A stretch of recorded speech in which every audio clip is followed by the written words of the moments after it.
Kamusta mga tol? Baliyahan ang nangyari sa Game 3. Damo ka! Damo ka! Muntik na magkagulo! Baka mo! Grabe yung bench ng OKC para si Kai Soto no? Ginulat ang buong mundo, ang lakas! Spurs sa OKC Game 3, may tirahin na natin yan. Pero bago yan, at tiyara muna tayo. Focus na sa goal! Okay, first quarter, naglaro si De'Aaron Foxboy, mga tol, no? Tinatawon ni Luka, sumula sa agad si De'Aaron Foxboy, naiwanan si Luka, patay ka dyan! Sobrang ganda na simula ng Spurs no? O, tapos yung Bayaman, isolation kay Frankenstein. Sumayaw, bigla step back, portre, panay din yan.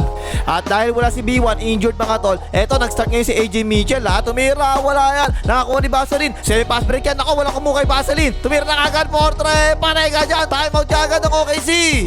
15-0 sinimulan ng Spurs mga tol, nakapasok sila dito. Ang ganda ng pasa ng Bayaman, patay na naman. Pati depensa ng Spurs ang higpit no? O yan si Nana, iniskrin na, nagdahan-dahan pa nga. Sinaberi Castillo buhangin bao sa pansitan. Fast pick na naman ng Spurs. Ayan, nagmamadali. Nakapeke, drive and kick out. Open si Vaseline, portre, panay na naman.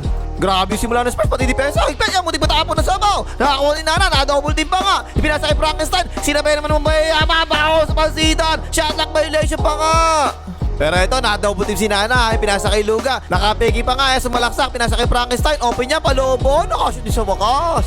Pick-a-roll naman dito si De'Aaron Foxboy, tsaka si Bayaman Tinan yung depensa mga tol, tumulong talaga kagad si Karagot sa gitna, di ba? Pero iniwasan ng De'Aaron Foxboy, layup yan. Pero ito, tingnan yung depensa rito mga tol, Si KG Canalet ay nahabol niya si Karagot, di ba? Pero bigla niyang iniwanan Ang style kasi ng depensa ng Spurs, so yung Bayaman, hindi masyado lumalabas siya, lagi lang nasa loob yan Pero hindi nahabol ni KG Canalet, pinabayaan lang Tinira na nga ni Karagot, patay ka dyan, At tignan nyo ang tiwala ng OKC sa bench nila mga tol. Lamang ng 15 ang Spurs, ipinasok agad yung bench nila Kaya na nga, si rebound nila, sumalaksak si Nana, naipit sa loob, ipinasa, kick out yan, libre si Wallace Stick, portre, patay ka dyan. Lumabas si Bayaman mga tol, lamang ng 15 ang Spurs Na-double team si Nana dito, ang ganda ng depensa Pero naipasa bigla kay Karagot, nakakambeng tumira, portre, tukabiaper, naawa pa nga, Napakos 19 ang Spurs mga tol. Tingnan si Karagot sa ilalim mga tol. Binabaksot na pero tapik pa rin niya yung bola palabas. Ayan na nga si Bito na libre, nakapeki pa nga, portre, panay ka dyan. Walang yang Yankees lamang kanina, 6 na lang no? O ito, pick-and-roll Spurs dito. Napasahan naman si Corneto, ay layup, dak. Pero tuloy-tuloy mga 3-point shots ng OKC mga tol. Eto, sumalaksak si Nana, inipit na naman depensa. Kick out kay Bito, tinira na naman kagad, portre, panay na naman. Ang lakas ng bench ng OKC talaga no? O ito, si Edwin Mackay naman to, bigla sumalaksak. Nanulak, bigla jumamper, panay din yan.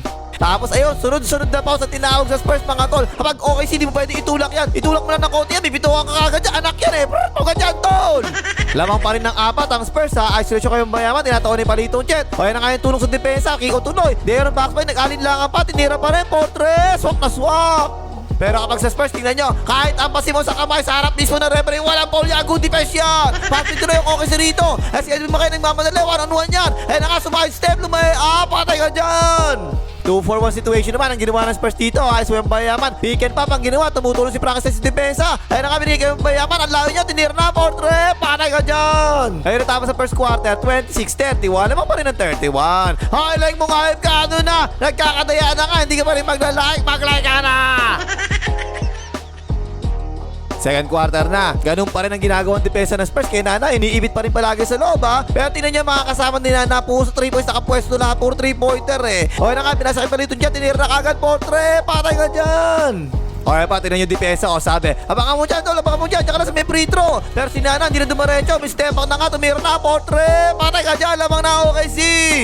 Palagi na lang iniibit palagi ng Spurs si Nana mga tol. Minsan tinadouble team pa nga ganyan no? Pero palagi naman ang gaganda ng pasa ni Nana. Open si Bito, portre, patay ka dyan. Lamang na ng 4 ang OKC mga tol Pick-and-roll naman dito ang Spurs, cross-court pass yan. Ipinasa kay Legend, cutter na, Brian pa, portre, patay din. Binawi ka agad ng Spurs sa kalamangan no? Ito meron mismatch Si De'Aaron Foxboy tumatao, si Bito lang, mabagal yan. Iniwanan ka De'Aaron Foxboy, binungkot, talsik, lumaya, patay ka dyan. At as usual, kapag may sumalaksak sa OKC, palagi si Bayaman natutulong, diba? Iniwanan yung tao niya sa ilalim para tumulong kay Nana. Pero wala namang kumuha sa tao niya. Ganda na ng pasa ni Nana, assist na naman yan. Ganon din ang ginawa ng OKC nung sumalaksak si Castillo Buhangin. Umipit kaagad sila, oh. Kiko tuloy kidero Foxboy. Pero yan, nice screen na si Castillo Buhangin. Tinira na kaagad, Portre. Patay din. Tablang, score 39 all ha. Switch ang depensa rito. Ang ganda ng depensa ni Castillo Buhangin eh. Oh, taas kamay pa yan. Pero tumira pa si Nana. By the way, patay pa rin. Inilabas muna ng OKC si Nana. Pinasok sa Edwin McCain ha. O yan, napasahan na nga. Tingnan yung tapang nito mga tol. Oh, tiniraso yung bayaman ng harap-harapan eh. Patay ka dyan, Wemby. Nakaupo na naman sa Bayaman, lamang ng dalawa ang Spurs mga tol ha. Atake ka agad sa labang OKC eh. Given ko yan, ang ganda ng pasa. Edwin McCain lumea, patay ka dyan. Diyan palagi nangyayari ang Spurs kapag nakupo sa Bayaman. Di si Cargot mga tol, sumalaksak ko, walang takot eh. Kasi nga wala si Bayaman sa loob eh. Nakitulak na nga, tol ka dyan tol. Eto pa isa, tingnan dyan pwesto ng OKC. 5 out yung ginagawa nila. Tapos puro shooting guard yung kasama nila. 4 yung shooting guard sa loob eh no. G.I. Joe tumira na nga, Portre, patay ka dyan. Lamang na ng 5 ang OKC mga tol. Nakaupo pa rin si Bayaman ha. Iniskrin na si Nana, sumalaksak. Nangunguha ng foul. Hindi pumito referee. Wakali, pasok pa rin. Nice! At ito, nagtataka talaga ako dito. Ba't di tinatawagan ng backcourt violation ganito? Ilang beses ko ito nakita eh. Pumasok na sa frontcourt, di ba? Tapos ipinasa. Tingnan niya mga tol. Isang paa pala yung nakatapak sa pinasahan eh. Tinanggap na yung bola. Pwede ba yung ganyan? Ang alam ko backcourt violation yung ganyan eh. At as usual, ayan na naman si Frankenstein. Tingnan niya, kinakatawan naman si Bayaman sa ilalim para di siya makatulong, di ba? Pero walang himala. Tumawag ng 3 seconds sa referee ba? Nice call, ref! Labang ng 3 OKC ha. Ito yung depensa rito mga tol. Dikit na dikit si KG Canaleta, di ba? Naapakan ni Nana yung paa ni KG Canaleta. Namilipit tuloy. Ayan oh, nakatira tuloy. Patay ka dyan. At ayan na naman yung pinakaayaw kong ginagawa ng Spurs eh. Yung si Bayaman tumatao kay Cargot, di ba? Ipit na naman si depensa, ipinasa kay Cargot. Kumagat si Bayaman, ako po, foul ka dyan. Napakalaking bagay talaga ni Cargot sa team na to eh. No, napakatalino kasi ng kambing eh. Ayan, ang ganda na pasa kanya. Tingnan niyo pasa niya oh. Libre ang Portre, patay ka dyan. Ayun, natapos sa second quarter, 58-51. Lamang na 58. Commercial, pasok. Okay, third quarter na, sinimulan ng OKC. Pick and roll kaagad sila, tumulso yung Bayaman. Walang kumuha sa roll ni Frankenstein. Ay, napasahan na nga, dak-dak. At ang agay pinasok ni Cargot, mga tol. Kasi natapilok si Frankenstein eh, no? Kaya sa corner si Cargot, ako po, naiwanan na naman. Hinamol na yung Bayaman, tinirang kambing, Portre, patay ka dyan, meh!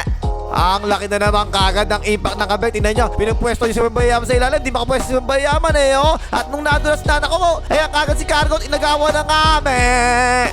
At kanina pa mga tol no, bihira talaga tumira si Nana eh. Pero kaganda ng ginagawa niya pasa. Iniipit siya palagi ng Spurs. Ipinapasa niya palagi. Eh, assist na naman eh. Oh, dak-dak! 12 na ang laman ng OKC mga tol. O ito, hawak ni KG Canaleta. Ipinasa. Driving kick out ang ginawa. Binili kay KG Canaleta. Ayan, tinira na. Portre. Patay naman yon. At eto na naman ang kambing mga tol. Tingnan nyo. Walang yari talaga tong kambing na to eh, no? Naagaw ng Spurs. Libre-libre na si Castillo Buhangin. Pero yan, hard foul eh. Foul ka dyan, kambing.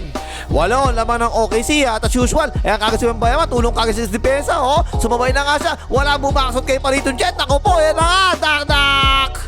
At muntik na nga magkagulo kasi pangalaw sunod na to eh oh. Libre na si Castillo Buhangin, pinaul pa, tol ka dyan tol. Ano tol, labak ka. Duwag ka naman pala, labak ka. Baka mo. Ang ganda, balyahan na nangyayari sa game 3 eh no. Ayan, sinabi ni Cargot, tol ka dyan, Cargot.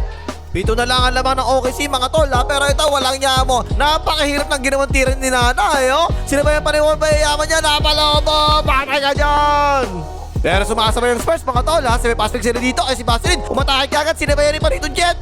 Goaltending daw sabi ni ref. 5 na lang ang lamang ng OKC mga tol ha. Pero ito tumulong na kagad yung tatay na referee eh oh. Nakahawakan lang ng konti si Nana. Tol ka dyan. Nawakan mo yung anak eh. Yan naman sa replay mga tol no. Napakahina naman pagkakahawak. Pero akala mo kalakas-lakas ng pagkakatulak eh no. Walang yagaling umakting eh. Sunod-sunod na flap. Sunod-sunod na pito na referee. Ayan pa isa. Tol ka dyan tol. At ayan na naman ang depensa ng Spurs. Walang kadala-dala. Dalawa yung big man ng OKC sa loob mga tol. Pero tinatawa ni Bayaman si Edwin McCain. Ano ba naman yan? Ayan, open niya. Portre, patay ka dyan. Ang galing ni kabayang Edwin McCain mga tol. Ayan, tinatawa na naman siya ng Bayaman. Sinasakang kagad. Binunggo siya yung Bayaman. Talsik. Ayan, lumaya. Patay ka dyan. Umupo sa yung Bayaman, 10 lamang ng OKC ha. Ito, second chance para sa Spurs. Matake na kasi Basilin. Ang ganda naman ng layup niya tol. Basket, may kasamang foul. Medyo nakahabol ng konti ang Spurs mga tol ha. Drive and kick out dito, pinasa kay Legend, Carter na, Bryant pa. Binilit kay Dillion Harper, tinira agad Portre, patay din. Pero sumagot kagad ang OKC, second chance points dito, pero si remote nila. Ibinigay kay Nana, libre-libre ang Portre, patay din. Walang pagbabago sa depensa ng Spurs mga tol. Ganun pa rin ginagawa nila kinana. Iniibit palagi ha. At yung bench talaga ng OKC, ang lakas talaga. Ayan naman si Cargon, Portre. Patay ka dyan Penalty na ang Spurs dito mga tol. At ito, tingnan mo, hindi mo pwede talaga hawakan si Nana. Maraming pigsa sa katawan yan. Ayan, hawakan yung pigsa. Marami, aray ko, pagod dyan tol. Pero sobrang lakas talaga ng bench ng OKC. Ito si Edwin Mackay, tingnan mo Sakasalasak na naman. Lumaya pa ka, dumuko. Paray na naman. At ang galing talaga ni Luga mga tol. Simple lang pero masakit no? Ayan, dumay bigla. Ayun, sa post ni Aaron Paxson, bagsak. Injured na naman. Ayan, tapos third quarter, 95-84. Ozil lamang. Commercial, pasok. Fourth quarter na, sinimulan ng OKC. Si Paritong Chet sumalaksak. Ang hirap ng tira, bigla nag-by the way. Patay pa rin. Twin Towers ang OKC rito kasama 3 bench players. Ayan, ang ganda ng ginawa, drive and kick out. Edwin Mackay, tinira agad, Portre. Patay na naman. At abang agang inupo naman Bayaman mga tol nakabalik pa si Aaron Paxboy. Biglang turnaround by the way. Patay ka dyan. Pero wala talagang laban ang bench ng Spurs sa bench ng OKC. Ang lakas, meron ng kamay, meron pang TikToker O si Edwin Mackay, palobo, patay na naman. Tapos nakagulat ako, nag-Twin Towers ang Spurs. Sumabay sila sa Twin Towers ng OKC Ang ganda rin pesa, wala yan. Tingnan niyo sa Cargot, mga tol, matalino talaga no? Tinapikan, tapo, ng sabaw, OKC ball pa nga. Lamang ng 12 ang OKC mga tol O yan yung poste ng Meralco, binabantayan ng poste ng PLDT. Tumulong pa isa pang malaki, pero tumila ng poste ng Meralco. Jumamper, patay ka dyan. 10 lamang ng OKC mga tol At ayan na naman si Nana. Sa dami ba naman ng pigsa sa katawan niyan? Tuwing titira, bumabagsak palagi. Tinamapar ka dyan tol. Ang maganda naman sa coach ng OKC mga tol, kapag buhay na Sky, bababad ka talaga no? Eto, binabad si Edwin Mackay, binalik ka agad O yan na nga, nakasaraksak. Biglang jumamper, sarap ni Mabay. Mapatay ka dyan. Isipin nyo daw mga tol, fourth quarter, last 6 minutes, sino nasa loob? Si Edwin Mackay, si Cargo, tsaka si Bito. Yan yung tatlong galing sa bench nila na kanina pa maganda nilalaro, diba? Ang ganda ng pasa. Si Bito, Portre. Patay ka dyan, may kasamang foul. Last 5 minutes na lang sa fourth quarter. 4 na bench ng OKC pa nasa loob, kasama ni Nana Ayan, tinira na nga the air pass by Portre. Wala na nga yan, nakarebound na nga ng OKC. 15 lamang ng OKC pero di pa gumigipap ang Spurs Pumusik agad si Wembayama, napasahan na nga. Baka tinukot, basket, may kasamang foul. 10 na lang ang laman ng OKC mga tol Ay nakagad si Nana, sumalaksak agad, sinabayan. Bagsak na naman, daw sabi ng tatay niya. Last 2 minutes na lang, bench pa rin ang OKC, nasa loob mga tol Dinoble team si Nana, binasa kay Wallace Stick. Open na open yan, dagger 3 points, patay ka dyan. At ayun, last 2 minutes, nag-uwi na kagad. Baka wala daw masakyan no? Ipinasok na mga bangko, tapos ang boxing. Panalo ang OKC rito, 123-108. Lamang ang OKC sa series, 2-1 na. Grabe ang bench ng OKC rito, 76 points ang galing sa bench Si Edwin Mackay, 24 points. Si Wallace Stick, 11 points. Si Bito, 18 points. At si Cargo, 15 points. Hype na yan. Samantalang yung Spurs, 23 points lang galing sa bench. O na pakimagas, mag-like kayo, makita na mga referee.